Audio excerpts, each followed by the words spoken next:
네, 헌법재판소가 탄핵 심판에 속도를 내고 있습니다. 오는 23일까지 국회 탄핵소추위와 대통령 대리인단 측 모두에게 최종 의견서를 내라고 통보를 했는데요. 3월 초 선고를 낼 것이란 분석에 힘이 실리고 있습니다. 자세한 내용 김만음 한국정치아카데미 원장, 또 김광삼 변호사와 함께 얘기 나눠보도록 하겠습니다. 안녕하세요. 네, 안녕하세요.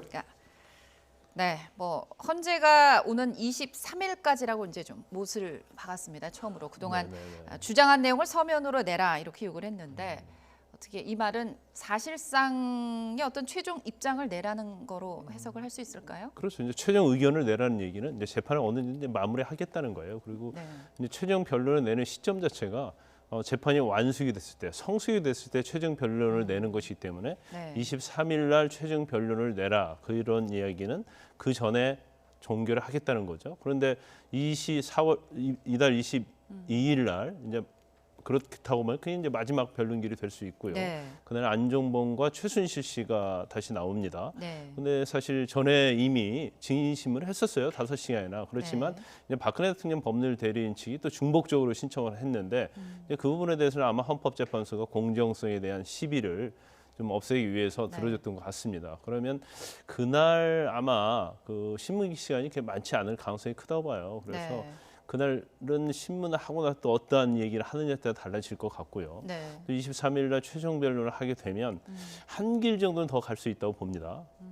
그런데 지금 일단 또 뭐 고영태랄지 이전에 증인이 안 나온 사람에 대해서는 안 나오면 이제는 뭐 증인 채택을 철회하겠다 그렇게 얘기를 했기 때문에 그런 부분에서 앞으로 이제 증인은 더 받아주지 않겠다는 이제 명시적으로 얘기를 한 거예요. 그러면 박근혜 대통령 법률 대리 측에서는 이제 더 이상 증인을 신청해도 안 받아줄 가능성이 크다는 걸 알고 있을 거고요. 그 다음에 뭐 대리인단이 전체적으로 사퇴하는 것도 약간 법률적인 문제가 있어서 요즘은 뭐 사퇴한단 말을 하지 않는 것 같아요. 그 다음에 이제 박근혜 대통령이 과연 나와서 이 얘기를 하느냐, 그 부분도 굉장히 고민을 많이 하고 있을 거라고 보지만 근데 결과적으로 뭐 3월 초는 아니더라도 적어도 3월 13일 전에 이정미 재판관이 그만두기 전에 평의의 마지막 평의는 참여를 하고 그만둘 가능성이 커졌다고 볼 수 있는 거죠.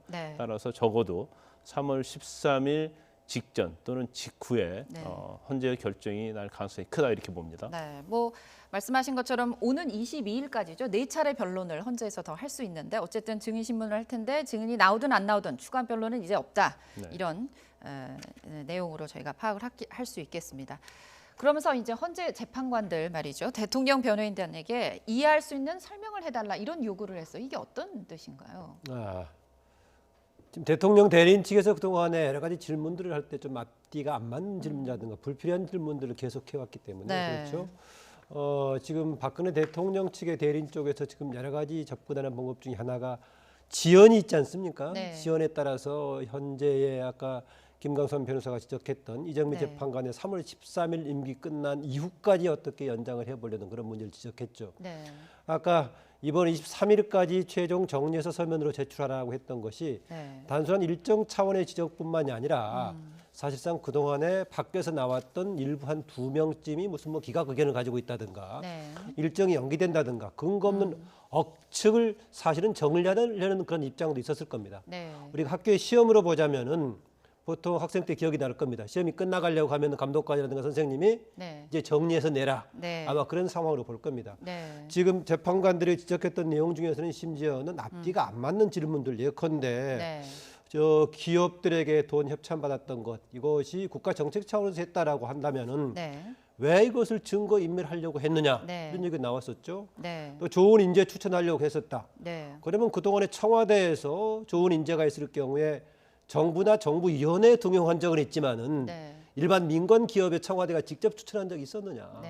좋은 기업 추천한다고 하면은 그게 관련 해당 수석실에서 해야지 왜 대통령 부속실에서 하느냐 등등 계속해서 앞뒤가 안 맞는 질문이라든가 해가지고 지난 목요일 날 헌재에서는 심지어는 재판부에서 14번에 걸쳐서 제동을 걸었다 이런 네. 지적까지 나오고 있습니다. 이것은 이제 헌재가 소송 지휘권을 강하게 하면서 일정도로 진행하려는 의지를 분명하게 표시해 준 거다라고 볼 수 있겠습니다. 네, 어쨌든 뭐 이정미 재판관 지금 헌법재판소 소장 대행을 하고 있거든요. 임기가 만료되는 3월 13일 이전에 선고가 내려질 가능성이 어느 정도 무게를 두고 있다고 지금 보시는 것 같습니다. 최대 변수는 역시 대통령이 헌재 출석하느냐 마느냐일 겁니다. 직접 나와서 얘기하겠다 이러면 어쩔 수 없이 시간을 줘야 되니까요. 준비 기간이 좀 필요하다 이러면서 좀 늘어질 수도 있는 거거든요. 근데 막판 변수가 박근혜 대통령이 직접 헌재에 나오느냐 안 나오느냐 네. 그게 될 가능성이 크다고 봐요. 그런데 네.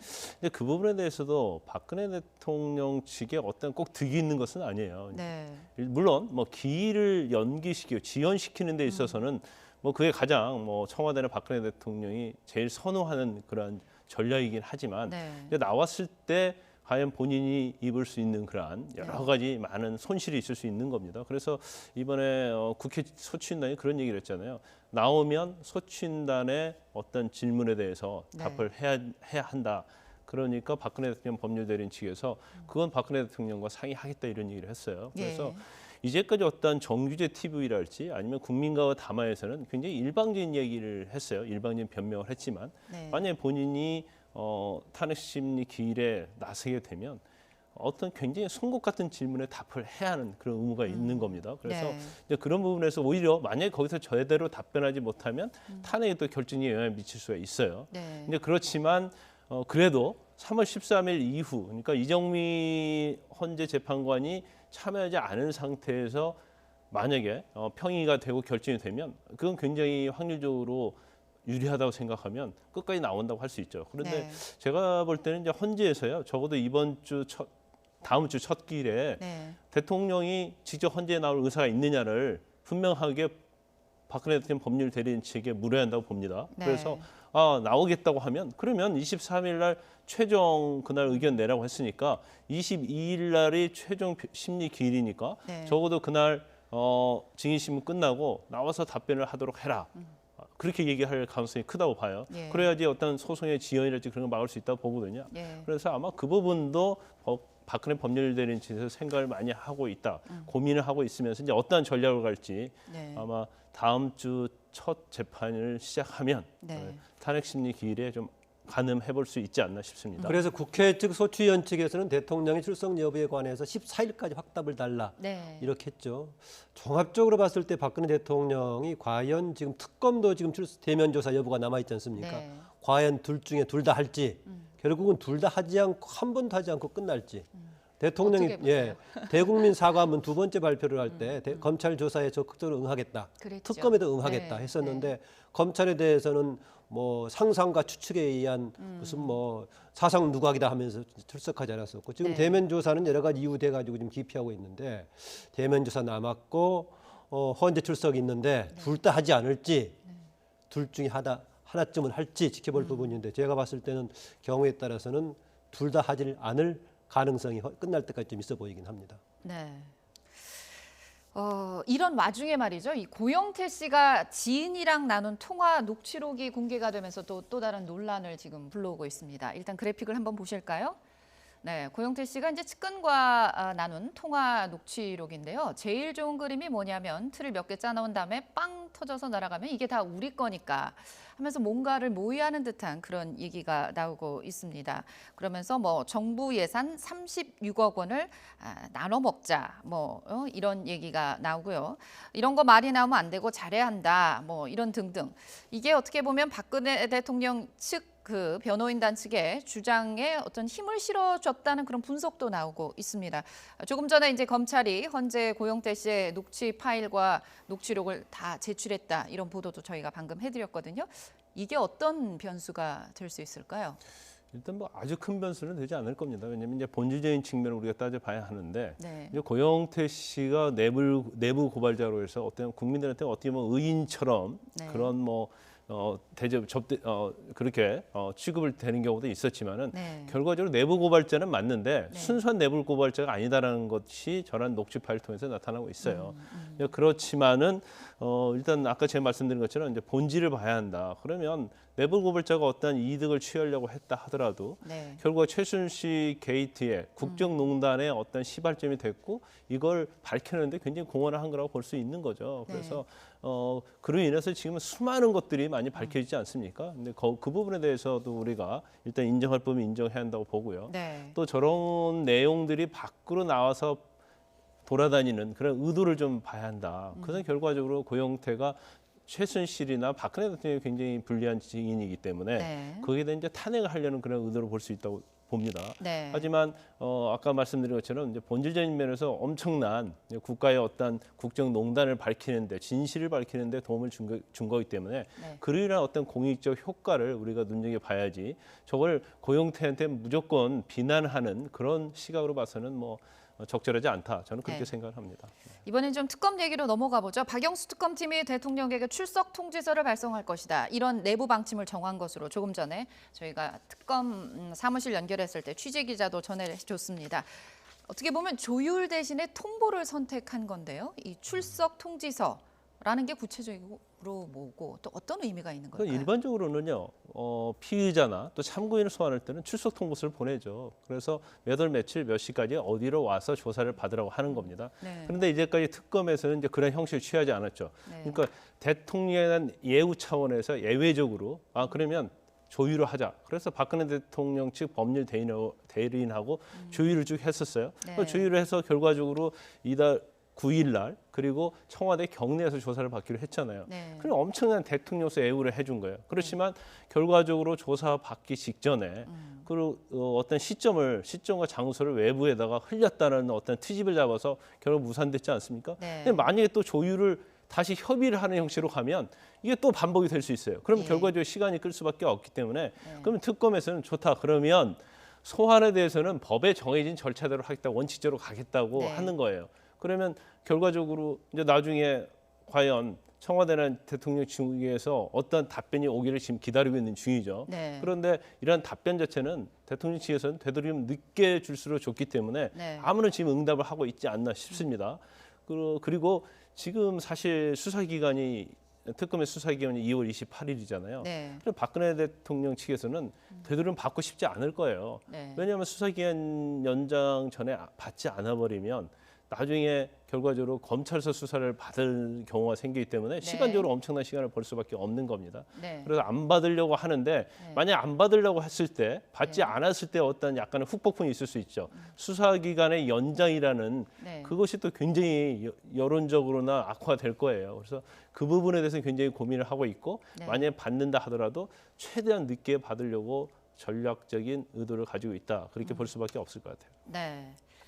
네, 방금 들어온 속보 하나 저희가 전해드리면요. 법원이 청와대 압수수색에 대해서 앞서 특검이 청와대가 압수수색을 거부하니까 그거에 대해서 취소해달라면서 소송을 냈죠. 이 법원이 소송에 대해서 13일에 배당을 했습니다. 법원이 청와대 압수수색, 특검이 제출한 청와대 압수수색 소송에 대해서 13일로 배당을 했고요. 그러다 보면 다음 주 월요일이죠. 전체 재판장 회의 후에 이 배당이 된 것이라고 볼 수 있겠습니다.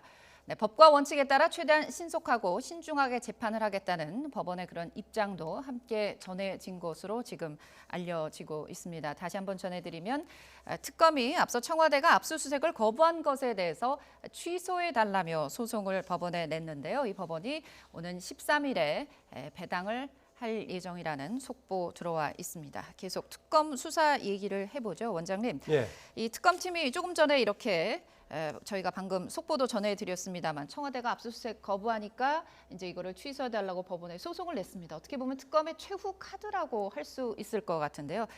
어떤 의도로 볼 수 있을까요? 저는 원래 했으면 바로 가처분 관련해서 소송을 내는 게 맞지 않았나 그랬습니다. 네. 제가 이쪽 분야의 이제 전문가가 아니어서 들었을 때 그런 느낌이 들었습니다. 형사소송법 110조하고 111조를 들어서 군사 기밀상 또 아니면은 공무상 비밀을 들어가지고 기관장이 이렇게 압수수색을 거부했을 때 그러면 결국은 법원의 영장이 통하지 않는 거 아니겠습니까? 예. 그랬을 때 결정권은 어디에 있을 것인가? 저는 그런 조치가 바로 뒤따라야 됐는데 이런 절차가 있다면은 네. 당시에 바로 하는 게 맞지 않았느냐 그러고요. 네. 저는 이게 가처분이라든가 아니면 소송을 통해서 해결하기 전에 추가적인 뭔가 법률적인 조치가 필요하지 않는가 하는 생각이 듭니다. 네. 예컨대 지금 이제 압수수색 영장이 기관장이 승인하지 않아서 되지 않았을 경우에는 그런 상황을 다시 한번 고려해서 법원에서 재청구할 수 있는 이런 절차가 좀 있으면 어떤가 생각이 듭니다. 네. 뭐냐면은요. 국회에서 입법을 했을 경우에 대통령이 거부권을 행사할 수 있지 않습니까? 예. 그랬을 땐 다시 반려를 하면 국회에서 3분의 2를 하면 통과가 될 수 있는 것이다라는 예. 겁니다. 예. 압수수색 영장을 애초에 발부할 때 아마 판사가 청와대의 사정이라든가 여러 가지 조건을 감안했겠지만은 그럼에도 불구하고 청와대에서 여러 가지 조건을 들어서 승인하지 않았다 예. 했을 때 어떻게 할 것인가? 한참 있다가 나중 시간이 지나서 이렇게 소송을 제기할 것인가? 좀 뭔가 추가적인 절차가 법률적으로 보완이 필요하지 않는가 그런 생각도 듭니다.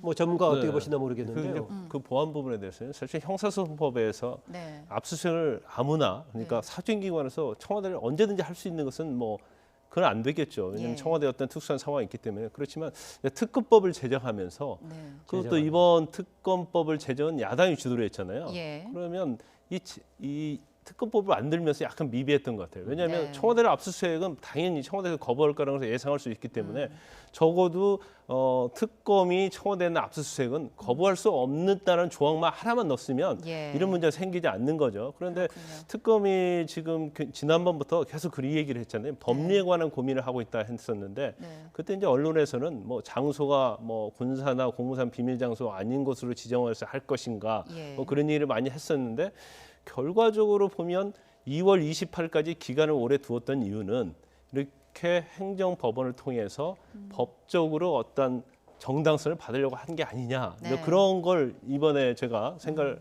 해봤어요. 그런데 네. 사실 약간의 문제점이 있습니다. 왜 문제점이 있냐면 일단 특검이 국가기관이잖아요. 국가기관이 과연 행정소송을 제기할 수 있느냐 이제 예. 그런 부분이 좀 문제가 좀 될 수 있고요. 네. 그러면 압수수색을 못했다고 해서 특검이 뭔 권리 침해가 된 것이냐? 네. 이제 그런 여러 가지 법적인 문제점이 있지만 아마 이번에 소송을 통해서 법원이 어떤 형태의 어떤 선결례를 남기면 네. 이게 굉장히 앞으로도 굉장히 좋은 선례가 될 수 있다고 보고요. 네. 지금 법원 자체는 그 범위를 굉장히 넓혀가는 추세에 있어요. 그러니까 네. 원고랄지 실익 그런 측면에서 좀 광범위하게 인정해주는 경향이 있기 때문에 이제 법원의 결과를 좀 지켜봐야 할 것 같습니다. 네. 참 특검 갈 길이 바쁩니다. 정말 시간 싸움이 될 수밖에 없어요. 28일까지 공식 수사 기간입니다. 그래서 이제 특검이 여러 가지가 좀 수사가 좀 부족하다고 스스로 느끼니까 수사 기간 연장의 필요성을 공식적으로 얘기를 했습니다. 이제 관건은 이 연장 여부를 결정하는 황교안 권한대행이 키를 쥐고 있는데 앞서 이제 청와대 압수수색에서도 굉장히 소극적이었거든요. 네. 어떻게 보시나요? 어제 국회 대정부질의에서 황교안 대행이 답변을 안 했죠. 아직 기간이 남았는데 연장 여부에 대해서 질문에 답변할 시기는 아니다라고 네. 했었는데 지금 대개 황교안 대통령 직무대행이 연장을 받아들 줄 가능성이 약하다, 희박하다라는 쪽으로 보는 쪽이 많은 것 같습니다. 예. 그래서 국회의원들이 아예 현재 특검 법을 개정을 해서 예. 기간을 확대하는 쪽으로 그건 왜냐하면은 국회에서 3분의 2만 동의하면은 네. 대행의 입장하고 상관없이 일방적으로 관철을 시킬 수 네. 있기 때문에 그런 걱정을 하고 있는 것 같습니다. 네. 아마 박근혜 대통령으로서는 탄핵이 되면서 그때까지도 특검의 활동 기간이 남아 있다면은 가장 걱정스러울 겁니다.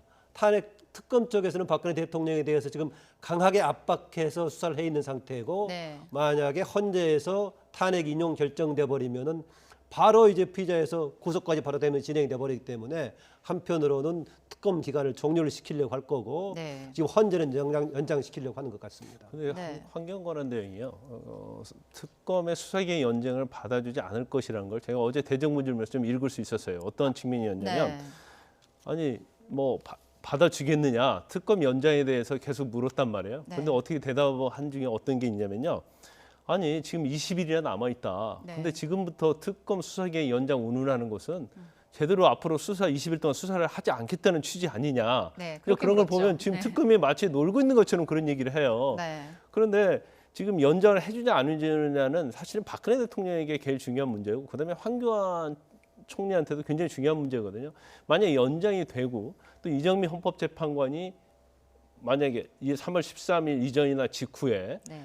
그 평의 결과 나왔는데 만약 인용이 돼버리면요. 그 다음에는 대통령은 자인으로 돌아가잖아요. 그럼 그 특검에서 수사를 하면서 구속의 가능성도 상당히 있다는 걸 알 수가 있고요. 예. 그다음에 황교안 총리가 인용이 되든 기각이 되든 본인이 어떤 연장에 대해서 반대적인 역할을 했을 때 네. 결과적으로 지금 여론의 지지율이 올라가고 있는데 보수로부터는 더 견고한 지지를 받을 수 있기 때문에 황교안 총리의 어떤 이해관계나 박근혜 대통령의 이해관계는 아주 딱 들어맞는 거죠. 지금 아까 보니까 자막에도 네. 나왔지만 지금 우상호 또 정병국 바른정당 대표까지도 만약에 황교안 총리가 연장을 거부했을 경우에는 개정안을 직권상정해서 통과시키겠다고 하고 있죠. 예. 지금 보니까 강효상 의원 등은 지금 특검에 대해 심지어는 특검에 대한 문체까지 주장하고 있는 상황이어서 예. 박근혜 대통령 측은 계속 이제 뭔가 거부하려는 그런 분위기를 네. 만들고 있는 것 같습니다. 예. 탄핵 심판에 속도를 내고 있는 헌법재판소 상황, 특검 수사 상황 짚어봤습니다. 김만음 한국정치아카데미 원장, 김광삼 변호사 함께해 주셨습니다. 고맙습니다.